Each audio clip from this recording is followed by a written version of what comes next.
It's a Fox News alert. Last night, President Trump fired that man, James Comey. Apparently, President Trump did give the heads up to a number of top officials in Washington, including Mitch McConnell, the Senate Majority Leader, who in the last 2 minutes has just released a statement. He says, once the Senate receives a nomination, we will look forward to a full, fair, and timely confirmation process to fill the director position. And the Wall Street Journal says Donald Trump fired James Comey because he never said aloud these three words: there's no ties to any Russian collusion connection that has to do with the election. Let's bring in Senator Rand Paul, who's obviously live there on the Hill. What's your reaction to all of this, Senator? You know, I think it couldn't happen soon enough. I had lost confidence in Comey a long time ago. In fact, I never even voted for his confirmation because I doubted his ability to run the FBI.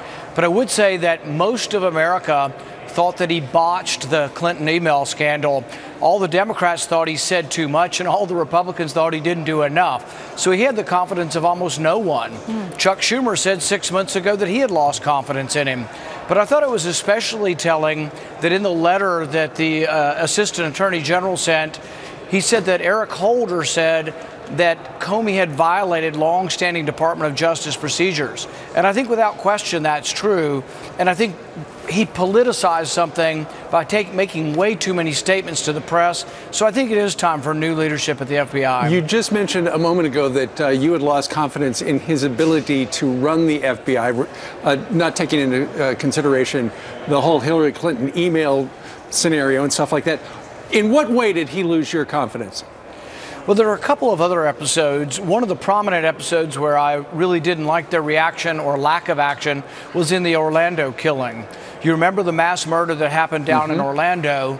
The killer went in to buy lots of ammunition and lots of Kevlar armor, and the gun store owner called the FBI.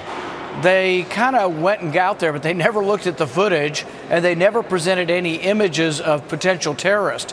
This guy was a potential terrorist. It had been investigated for 2 years. All they had to do was show an array of photos to the gun store owner weeks in advance of the killing, and they might have stopped this. But the FBI, including Comey, refused to take any responsibility for missteps, and all they continue to ask for is more power to invade our phone calls and more power to invade our privacy. So I was not a huge Comey fan, but I think really both sides lost confidence because he politicized, I think, the Clinton email investigation. It didn't take long before everyone was saying he got fired because he was getting too close to proving Russian collusion. What have you heard, even among Democrats? I saw Maxine Waters yesterday say she has no evidence of that. What about that leap? I don't even, not only is there no evidence that the Trump administration or campaign was connected to Russia or committed any crime, no evidence at all of committing a crime. There's not even an accusation that I know of what crime would have potentially been committed. So all this breathless talk about people, there's a lot of hypocrisy going on. Many of these Democrats, including Chuck Schumer, said they lost confidence in Comey a long time ago. Hillary Clinton's been blaming Comey. They should be thanking President Trump for getting rid of Comey because he politicized something that may well have had something to do with Hillary Clinton's loss. So I think it's a lot of crocodile tears and a lot of people saying, you know, they were for getting rid of Comey too, but now they're going to say it's all about this Russia investigation, which hasn't produced one iota of evidence that anybody did anything wrong or broke the law. The senators and the congressmen that we have been interviewing this morning, you all say the same thing. There's no there. But why, when you talk to Democrats, do they still believe that there is collusion? It's sour grapes over the election. The whole Russia thing, I think, has been propagated by people who are upset they lost the election. They've sunk their teeth into something. They think they'll eventually find something. But everything is sort of built upon a huge myth as far as I'm concerned. I don't think there's been any facts presented that anybody broke the law. And yet this goes on and on, the clamor now for a special prosecutor and all of this, special investigation. No, I don't think there's any evidence that anybody broke the law. Sure. Senator, you mentioned a moment ago about how the government could be surveilling people out there. You wonder whether or not you were surveilled, just as Donald Trump said that he was under the impression that he was surveilled, spied on as well. And I think some of the media have gotten this wrong. When President Trump said he was wiretapped, of course he was. We don't really do old-fashioned wiretapping.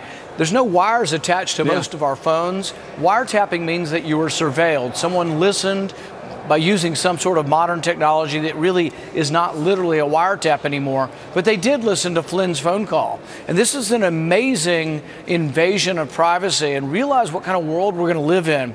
And realize a statement that Chuck Schumer said just a week or two ago. He said, don't mess with our intelligence community because they'll get you 6 ways to Sunday if you do, and that Trump's making a big mistake here. But this is coming from one of the people, Schumer's one of the 8 people in Congress that know everything about intelligence. When he says that the president should be afraid of the intelligence community, that should make us all wake up, because what about the lesser mortals in this country if they decide they don't like us? What do you think could happen to us if they have that much power? And when you say you think you were surveilled, do you get a lead on that, or is that a gut feeling, or you just wonder? We've had 2 reporters call us who say they have sources. I have not seen the sources, so I can't say one way or another. But when I have 2 different reporters calling me saying they have multiple sources saying that the Obama administration was either unmasking or querying presidential candidates, my ears do perk up.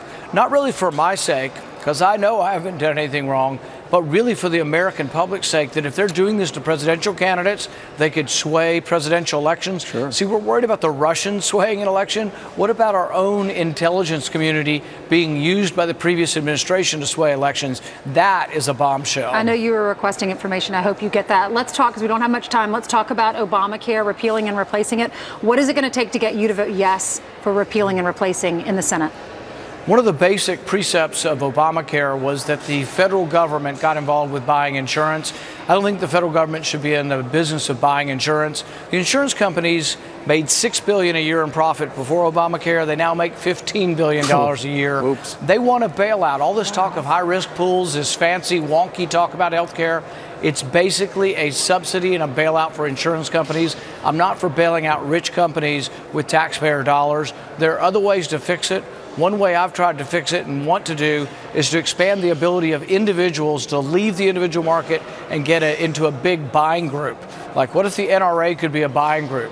You know, what if credit unions could be a buying group? There's all kinds of ways we can fix this, but the House plan doesn't fix it. It puts a Band-Aid on it, but it's a hundreds of billions of dollar Band-Aid paid for by the taxpayer, and that's just not a conservative solution. Whatever you do, get to work. Don't just sit back. Get your hands dirty, Senator.